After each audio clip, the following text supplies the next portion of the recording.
प्यारे दोस्तों नमस्कार। कैसे हैं आप सभी? मैं आशा करता हूँ आप सभी लोग स्वस्थ होंगे, तंदुरुस्त होंगे, अच्छे होंगे। दोस्तों आज हम NCERT class 10th subject math chapter 1 exercise 1.2 के क्वेश्चन नंबर 3 को सॉल्व कर रहे हैं। इसके अंदर बोला गया है कि सिद्ध कीजिए कि निम्नलिखित संख्याएं अपरिमेय हैं और इन संख्याओं में हमें बोला है 1/√2, 7√5 और 6+√2। ठीक है, तो बारी बारी से हम इन संख्याओं को ये सिद्ध करेंगे कि ये एक अपरिमेय संख्या है। ठीक है, तो पहला जो क्वेश्चन है उसे देख लेते हैं।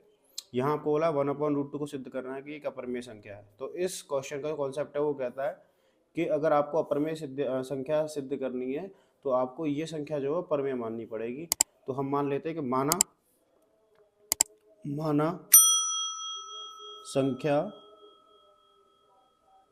संख्या 1/√2 परमेय संख्या है।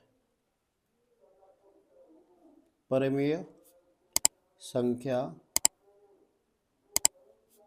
है। ठीक है, माना संख्या 1/√2 परमेय संख्या है। ठीक, तो ये अगर परमेय संख्या है तो हम इसे P/Q के रूप में लिख सकते हैं। तो 1/√2 इक्वल हम लिख सकते हैं क्या? P/Q। ठीक है, जहां पर हम लिख सकते हैं जहां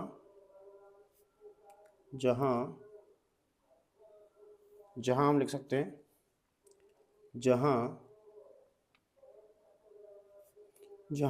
Q is not equal to 0, Q is not equal to 0 तथा P और Q सह अभाज्य संख्या हैं। ठीक है, सहभाज्य संख्या है। सहभाज्य मैंने आपको पिछली वीडियो के अंदर बताया था कि इसे हम को प्राइम भी कह देते हैं। को प्राइम ऐसे नंबर्स होते हैं जिनका गुणनखंड या फिर HCF कॉमन जो है वो हाईएस्ट 1 होता है। ठीक है, जैसे 2 और 3 को अगर आप ले लो तो ये जो है वो एक को प्राइम नंबर है।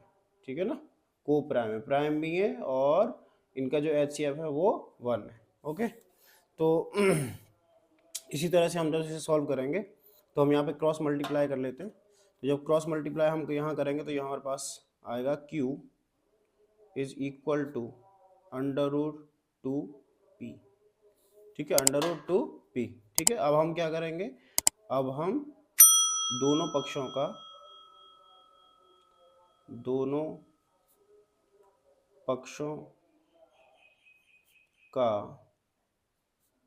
वर्ग करने पर, ठीक है, दोनों पक्षों का वर्ग कर देंगे हम, तो ये हो जाएगा Q स्क्वायर इक्वल √2P का वर्ग। ठीक है, तो जब इसे सॉल्व करेंगे तो ये हो जाएगा Q square equal 2P square.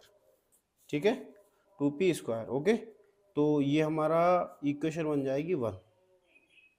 ठीक है, इक्वेशन 1 बन गई। ओके, तो इससे जो इक्वेशन समीकरण जो 1 है उससे सिद्ध ये हो रहा है कि Q स्क्वायर जो है वो 2 से विभाजित है। ठीक है, 2 से विभाजित है। ओके, तो हम यहाँ लिख सकते हैं प्रमेय हमारी क्या कहती है? प्रमेय हमारी कहती है कि Q स्क्वायर 2 से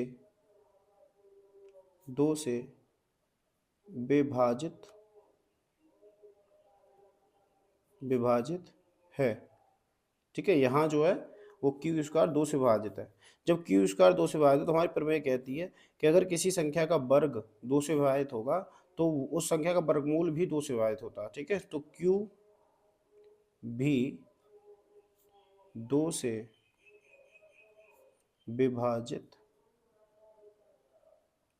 विभाजित है। ठीक है ना, अगर Q स्क्वायर 2 से विभाजित है तो Q भी 2 से विभाजित है। ओके, अब हम देखते हैं अगर Q 2 से विभाजित है तो हम लिख सकते हैं क्या कि Q इक्वल 2R। ठीक है, Q इक्वल 2R लिख सकते हैं। क्यों लिख सकते हैं? क्योंकि Q जो है वो 2 से विभाजित है। ठीक, तो यहाँ इस वैल्यू को, ये जो वैल्यू हमें मिली है, इस वैल्यू को हम उठाकर समीकरण 1 में रख देंगे। ठीक है, तो Q का मान समीकरण 1 में रखने पर ठीक है, तो Q का मान हम समीकरण 1 में रख देते हैं। तो समीकरण 1 जो है वो हमारे पास क्या है, समीकरण 1 है Q² इक्वल 2p²। ठीक है, अब हम क्या करेंगे, Q का वैल्यू रखेंगे, तो Q की वैल्यू 2r है, तो हम यहाँ लिख सकते हैं 2r का स्क्वायर बराबर होगा 2p²। ठीक है, सॉल्व करेंगे तो 2 दूनी 4 होता है, 4r² बराबर 2p²। ठीक है, जब हम इसे सॉल्व करेंगे तो 2 से ये 4 कट जाएगा, तो ये जाएगा 2r² इक्वल p²। ठीक है, तो यहाँ से फिर से यही सिद्ध हो रहा है कि p² जो है वो 2 से विभाजित है। तो यहाँ ये पता लग रहा है कि p² 2 से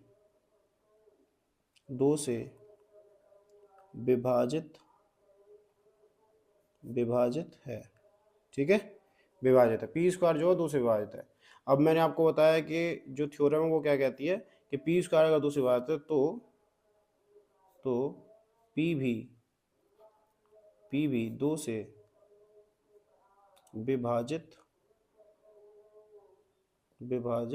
होगा। ठीक है, तो p भी 2 से विभाजित होगा। ओके, अब आप देख रहे हो कि q भी 2 से विभाजित है, ठीक है, और p भी 2 से विभाजित है। ठीक, लेकिन हमने माना क्या था, हमने माना था कि p और q जो सहभाज्य हैं, इनमें एक के अलावा और कोई इसका गुणनखंड नहीं बन सकता, इनका कोई फैक्टर नहीं बन सकता, मतलब किसी भी अन्य संख्या से विभाजित मतलब भाग नहीं जा सकता।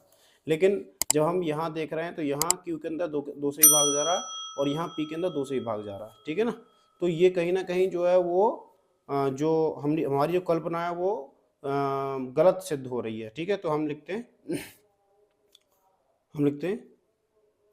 इसका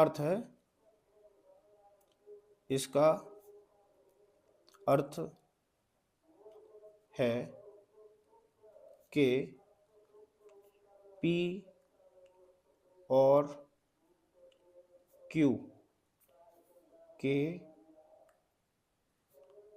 2 गुणनखंड 1 तथा 2 हैं,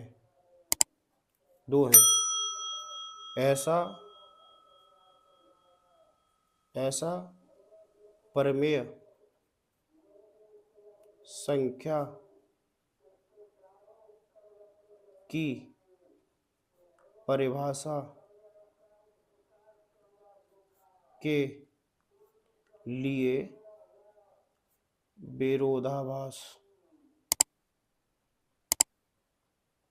विरोधाभास है। ठीक है, जहां P और Q के 2 गुणनखंड होने 1 तथा 2। ठीक है, ऐसा जो है परिमेय संख्या परिभाषा के लिए विरोधाभास है, क्योंकि परिमेय संख्या की जो परिभाषा वो क्या कहती है कि Q जो है वो 0 के बराबर नहीं होना चाहिए तथा P और Q सहभाज्य संख्या होनी चाहिए। लेकिन यहाँ सहभाज्य संख्या हमने अगर माना है P और Q को, फिर भी इसके जो फैक्टर हैं वो आपके पास 2 निकल के आ रहे हैं। एक तो एक हमने बताया था कि सहभाज्य संख्याओं का एक फैक्टर जो है वो 1 होता है। ठीक है, और परिमेय संख्या जो होती हैं उनका P और Q होता है वो सहभाज्य होते हैं। सहभाज्य का मतलब उनका जो हाईएस्ट कॉमन फैक्टर है वो 1 ही होता है, इसके अलावा और कोई फैक्टर नहीं होता। अगर और कोई फैक्टर आ रहा है तो वो एक परिमेय संख्या नहीं है। ठीक है, तो यही हमने लिखा है कि ये जो है परिमेय संख्या की परिभाषा के लिए एक विरोधाभास है। ठीक है, और यहां लिखते हैं कि यह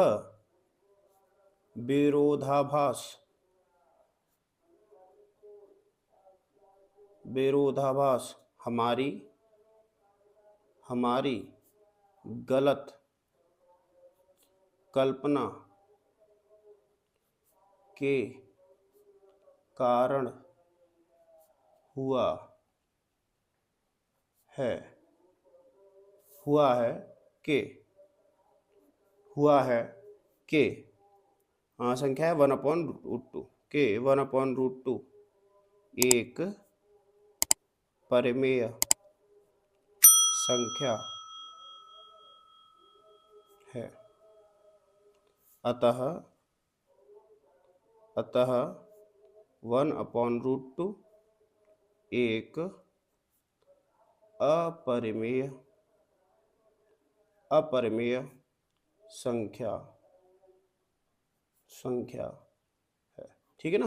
देखो मैंने जो ये जो अपनी जो लैंग्वेज लिखी है वो अपने अनुसार लिखी है। ठीक है ना। आपको बहुत सारी जगह ऐसा मिलेंगे जो बिल्कुल सेम टू सेम किसके बुक के हिसाब से आपको जो भाषा है वो देखने के लिए मिल रही हैं, लेकिन अगर आप चाहें तो इस भाषा को अपने अनुसार भी आप लिख सकते हैं। ठीक है। तो मैंने सिर्फ आपको समझाने के लिए इस भाषा को थोड़ा सा आसान कर दिया, और इस आसान भाषा में मैंने आपको बताया कि परिमेय संख्या की परिभाषा के लिए विरोधाभास है कि किसी भी परिमेय संख्या के एक गुणनखंड के अलावा भी कोई और अन्य गुणनखंड होते हैं। यहाँ में दिखाई दे रहा है कि एक तो हमने ऊपर जो है वो माना है कि एक गुणनखंड जो है वो परिमेय संख्या का एक तो होता ही है क्योंकि ये सहभाज्य संख्या है, लेकिन कोई दूसरा गुणनखंड भी हमें प्राप्त हो रहा है, जैसे 2 हमें यहाँ प्राप्त हो रहा है। तो ये परिमेय संख्या की परिभाषा के लिए विरोधाभास है, और यह विरोधाभास हमारी गलत कल्पना के कारण हुआ है कि 1/√2 जो है वो हमने माना है एक परिमेय संख्या है। ठीक है। ये हमारी गलत कल्पना है, इसलिए हमने ये लिखा कि ये हमारी गलत कल्पना के कारण हुआ है कि 1/√2 एक परिमेय संख्या, अतः 1/√2 जो है एक अपरिमेय संख्या। ठीक है। तो ये जो है यहाँ ऐसे भी लिख सकते हो कि इति सिद्धम, ये सिद्ध हुआ, या फिर हैंस प्रूव्ड भी लिख देते हैं। ठीक है।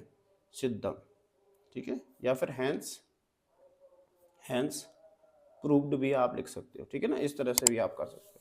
चलिए ठीक है, इसी के साथ ही मैं इस क्वेश्चन के बाद में दूसरे क्वेश्चन को सॉल्व करता हूँ, क्वेश्चन नंबर 2 और क्वेश्चन नंबर 3।